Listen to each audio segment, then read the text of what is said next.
ఒకరోజు ఒక 30 ఏళ్ల కొడుకు తన తండ్రి దగ్గరికి వచ్చి ఇలా అడుగుతున్నాడట.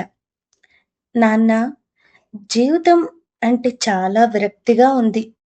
ఒక్కొక్కసారి ఈ కష్టాలను చూసి నాకు చనిపోవాలి అని కూడా అనిపిస్తుంది. నువ్వు 90 ఏళ్ళు జీవించావు కదా!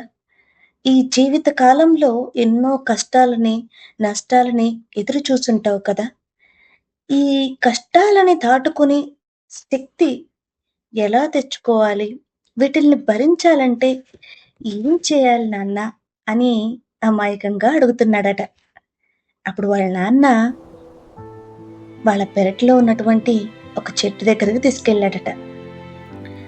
ఒక చెట్టుని చూపించి, చూసావా? ఈ చెట్టు కొన్నాళ్ల క్రితం ఆకులు రాలిపోయి చనిపోతుందేమో అనే పరిస్థితిలో ఉంది.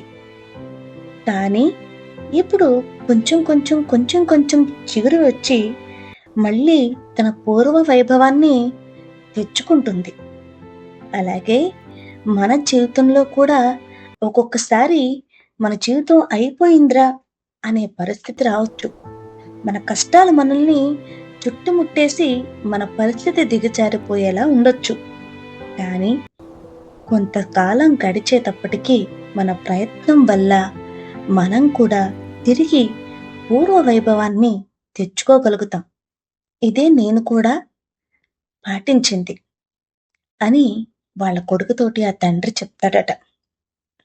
అప్పుడు ఆ కొడుకు, సరే నాన్న, నువ్వు చెప్పింది నాకు బాగా అర్థమైంది. ఓపికతో నేను ఎదురు చూస్తాను. కష్టాలన్నిటిని తట్టుకోవడానికి ధైర్యంగా నిలబడతాను అని చెప్పాడట.